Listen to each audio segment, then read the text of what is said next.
Rotor, collapses, and mountain flying. Let's talk about it. Hey there, my name is Trevor Steele, a paramotor instructor at Backcountry PPG, and over the last 13 years, I've trained 668 students. In today's video, I want to talk about a few things. Firstly, I went out recently with the Ozone Roadster 4 and did some very light collapses. I want to discuss my feelings on it, thoughts on it, and what I learned about the Roadster in the process. I also want to discuss Rotor. I want to discuss some of my thought process as flying in mountainous terrain, some things I think about, things I look for, and things you can learn in today's video.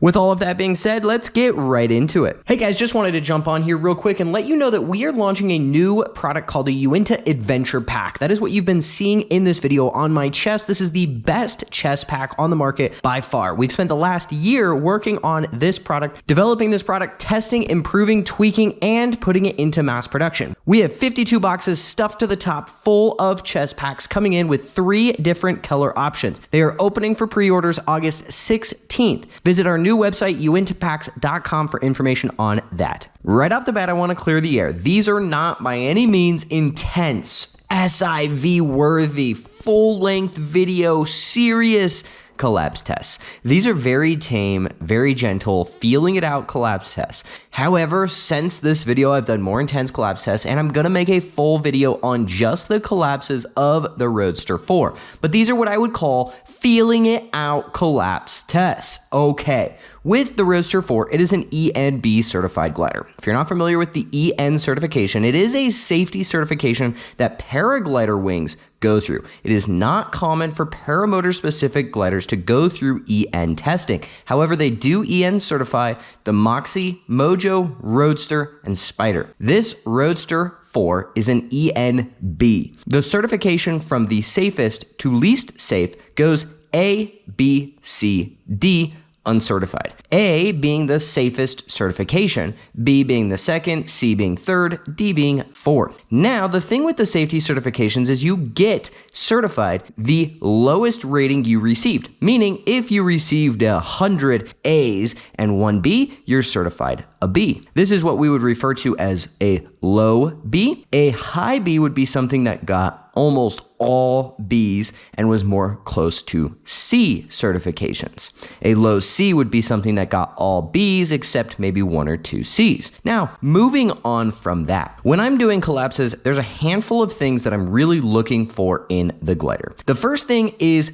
altitude loss. If I take a collapse and I fall straight out of the sky 300 feet, that's a pretty big deal, because if I'm flying around near the terrain, I'm foot dragging something, or ground skimming the side of a mountain, and I take a collapse, the last thing I want to do is sink 20, 30 feet right away. I want to be able to basically maintain altitude. From what I've seen in the collapses of the Roadster 4, I virtually lose no altitude. Obviously, there is some altitude loss, give or take maybe 5 feet, but it's not anything where it's like, whoa, I'm falling out of the sky. That made me really happy. Now, I should really note that all of these collapses were done at trims in and trims neutral. None of the collapses at trims neutral will be shown. That was separate in the future, but these are all at trims in. So back to what I was saying, yeah, when you take a collapse, the last thing you want to do is fall out of the freaking sky, obviously. And the Roadster 4 doesn't really lose altitude. So if you're ground skimming, if you're foot dragging, if you're, well, maybe not foot dragging, but if you're ground skimming near the terrain, I'm not as worried about falling into the ground if I'm at 5-10 feet. The second thing that is super important is direction change.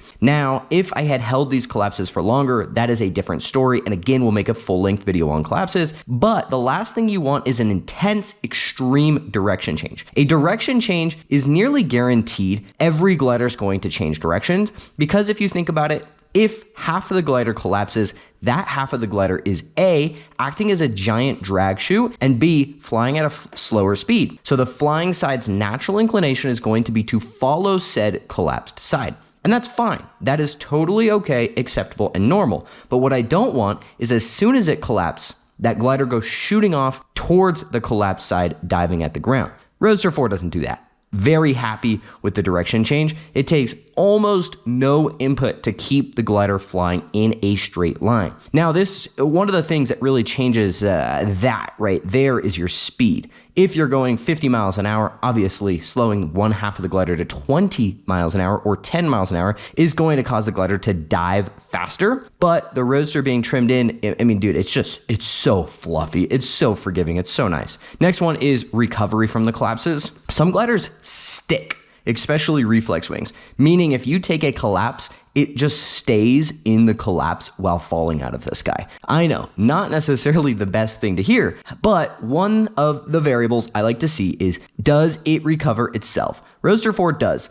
If it doesn't recover itself, how easy is it to recover as the pilot? Do you need to give a little input, a lot of input? Does your timing have to be perfect? Does it not have to be perfect? Can you do literally anything and save it, or do you have to do something specific? With the Roadster, you don't need to do anything. It just pops itself back out. I would argue the collapses are going to be so easy to recover that by the time you've even looked up to see the collapse, it's already open. That is common with these beginner to intermediate gliders like the Moxie Mojo Roadster Spider. By the time you've looked up to see the collapse, it's already recovered, and you don't even realize it's collapsed until you look at your 360 footage later. So that's some of the variables. The other thing that I do keep in mind when I'm looking at collapses is how easy or hard was it to collapse for whatever reason. The Roadster 4 is surprisingly difficult to collapse. I have asked Ozone if they've changed the reflex profile on the Roadster 4. I haven't gotten an answer yet. I will update you in future videos as I learn more about that, but it is really freaking hard to collapse. Couple of ways that I've figured that out, or where I'm basing that information on, is how much weight I have to pull, how much pressure I have to pull on the A's to get the glider to actually collapse. It's so much that I can only do half a dozen to a dozen collapses in one run before I'm just physically exhausted. My grip strength just isn't strong enough. I guess I'm a weak guy to be collapsing the Roadster 4, but it's heavy as can be. It's hard to collapse, and it's really hard to keep in a collapse, which is really good. And then the other thing that I'm basing that information on is I have, since this video, taken the Roadster out midday, thermals, rotor, all of the things, actively trying to take a collapse. I know you could call me a little bit crazy, but I have spent probably 10 to 20 hours in turbulent conditions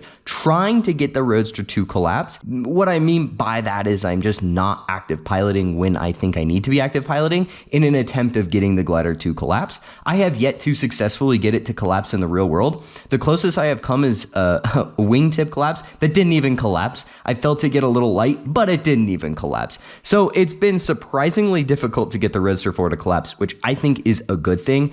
I would go as far as saying it's been one of the hardest wings to get to collapse. Mind you, I haven't actively tried to get a lot of gliders to collapse because I am not that crazy. But in terms of how it feels in turbulence, it is the best feeling turbulence flying wing I've ever flown. I will stand on that throne until proven differently. With all of that being said, let's move on.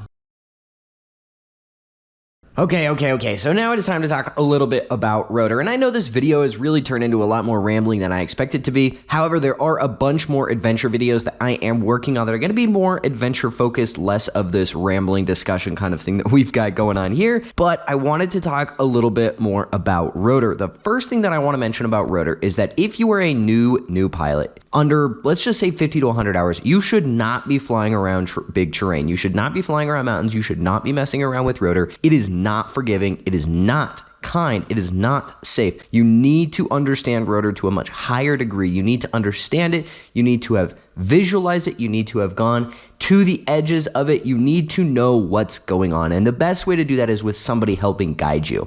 Now, this isn't just a self-promo for our adventure training. This is a very serious thing where rotor is very dangerous. I do think about rotor a lot. I worry about pilots in the big mountains of Utah, Colorado, Wyoming, all of that stuff. It's something to take serious. So please keep that in mind and do not just blindly go fly big terrain. Moving on to the next comment regarding rotor. When I'm flying mountainous terrain, especially big terrain, this is what I would consider small terrain, mountains that only have a couple thousand vertical from the ground or from the valley floor. Stuff like the mountains to the left in this video that are 5,000–6,000 feet from valley floor to peak. That is what I would refer to as big terrain. Big terrain, it's very different. What's happening at the top, what's happening halfway, what's happening at the back of the valley is all very different than what's happening in the valley. It just totally changes. There's so many more things going on, so much more extreme to everything. The katabatic flow is more extreme, the rotor is more extreme, the compression, venturi is more extreme, everything amps up.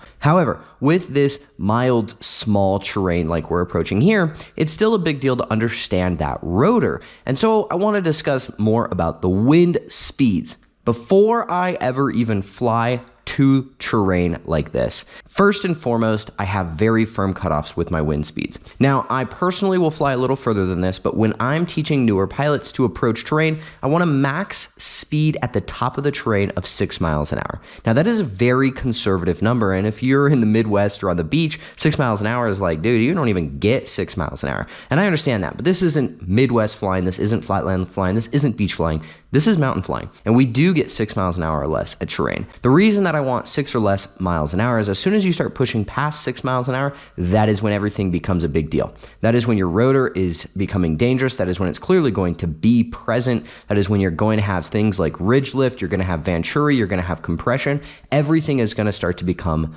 real. And it's going to start to amp up. Under 6 miles an hour, if it's 4, it doesn't really matter which side of the terrain you fly on. There isn't really rotor. Yeah, you'll get a little tickle on the leeward side of that mountain or of that terrain, but chances are you may not even really notice it. And if you're under 4 miles an hour, like 2 or 1 or virtually nothing, then there is no such thing as rotor. So when I'm teaching newer pilots how to approach terrain, how to fly terrain, the first and foremost rule of thumb is less wind is better. I do not want to see new pilots flying terrain when there is wind, because if there is wind, there is rotor. And so the first goal is to take the very special unicorn days where it is light winds aloft and use those to apply your mountains. Honestly speaking, I very rarely fly mountains in windy conditions because, at least here in Utah, where we're flying, we have very calm, consistent morning conditions where we can approach big terrain like this, mile terrain like this, with virtually no winds aloft. And that is ideal because when I'm going to fly the mountains like this, I'm not necessarily looking to have this mind game challenge with risk of rotor where I'm constantly having to think about where I'm going and what's going on. Honestly speaking, when I want to go fly this terrain, I want to foot drag the top of the trees. I want to dive down the back of the mountain. I want to go, fly around in that shadow, and I want to explore the canyon to the other side. I want to go in every direction. I want to see everything. I want to explore. I want to adventure. I don't want to be thinking about rotor and wind and ridge lift and all of those things. And in order to have those flights where you are experiencing it without the rotor and ridge lift and all those things, you have to be doing it in light wind conditions. So I pick my days. I pick when it's going to be calmer, and those are the conditions in which I'm going to venture into the terrain. And those are the days where I'm going to explore the bottom of the valley, the top of the valley, foot drag the pond, whatever it is. Those are the days where I'm going to experience these kind of terrains. On the days where it's more windy, I'll stay in the valley. I'll go to the lake. I'll stay where there isn't as much risk of said rotor. And the other thing is it's just nowhere near as fun, depending on the pilot, to venture out into this terrain. Okay, so the next two things that I want to discuss with rotor before we just roll into the adventure portion of this video is number one, patience. When you're flying terrain like this mountain or any mountains or anything where you're going to have rotor, you do not want to be jumping ahead of yourself. You don't want to be rushing into things. It's extremely, extremely, extremely important that you're patient. Meaning if you're really not sure on what's going on or you're just wanting to play on the safe side, just stay slightly above stuff. Figure out that wind direction, feel out the conditions, and slowly approach onto the terrain. I still do this every single time, even if I'm 100% certain on the wind direction, just because I like to kind of get a feel for things before I drop into it. You have to be patient with mountainous flying, meaning I'll approach on a ridge and I'll slowly sink down to the peak of the ridge, and then I'll slowly kind of feel out which way the wind direction is, and I'll drop down ever so slightly onto the windward side, double, triple check that it isn't the leeward side by feeling out, sniffing out that rotor, and then proceed with my flight. It is never a situation in which I just immediately plunder the sky downward into said terrain. I just don't like that approach. I don't like unnecessarily rushing into a situation or an environment. I understand how quickly things can go from groovy to not groovy in mountains with rotor, and although you're flying in lighter wind conditions, it's never a bad idea to have taken that extra second to check and confirmed what the wind is doing in that environment, in that location. And the next thing that is extremely important to understand with mountainous flying is what's happening on that ridge is not happening on the next one. And what's happening on the ridges is not happening in the valleys. Meaning what's happening here is not happening everywhere. That's usually usually what I will repeat to myself. There's wind shadows, there are ridge lift, there's compression zones, there's Venturi, there is all of these things that totally change what the wind is doing in every single location. And I don't want to make this video too extensive, extreme, and detailed about all of these things. If you want that kind of instruction, I highly encourage you to come through one of our adventure trainings. However, it is important to understand that just because you checked the wind direction in one ridge does not mean that wind direction is accurate on the next one. And it doesn't mean it's accurate in the valley. Meaning, as you continue to do your flight, it's important to continue to cross-check, confirm, and double-check what your wind direction is doing. It is important to patiently proceed through said terrain, double-checking, triple-checking, what's the wind doing here? What is it doing there? You and the wind really need to stay in touch. You need to be constantly checking up on that wind, constantly paying attention to what it's doing. You don't want to unnecessarily rush into any environment, any location. You can safely fly mountains like this easily, especially in light wind conditions. And the only reason we do these extra few steps is to reduce our risk. When it comes to flying paramotors, it is all about risk management. I mean, that's life in some regards, right? But when it comes to flying, for me, I'm always trying to A, maximize the fun I'm having, while B, maximizing the safety I have. Meaning I want to reduce my risk as much as possible. I want to take virtually no risk if I can, but I still want to have the fun. I'm not willing to take an additional 5-10% more fun at a 90% increase of risk. There's a risk reward factor variable ratio that is important for me. And to me, I want the maximum amount of safety I can have while having the most fun I possibly can have. And I have found a couple of the ways we reduce that risk is through this patient approach to terrain and is through double checking wind directions before approaching, before plundering, as we call it, the sky. I think that's totally fair, valid, doesn't take that much time, doesn't take that much effort, and it does greatly reduce your risk.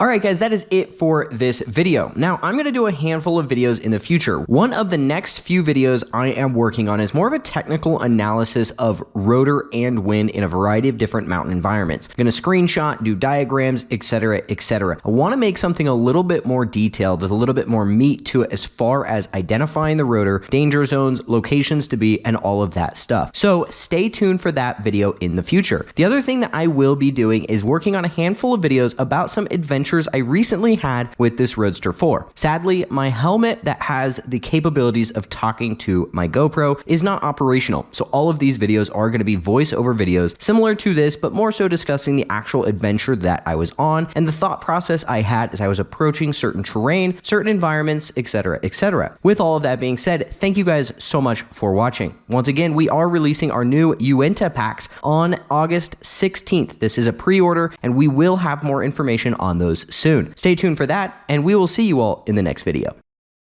Hey, just wanted to jump on here real quick, let you know that we have scheduled our winter 2025-2026 beginner and adventure training programs. They are beginning to fill up. In fact, we've already gotten a bunch of students. If you're interested in those training dates, visit backcountryppg.com.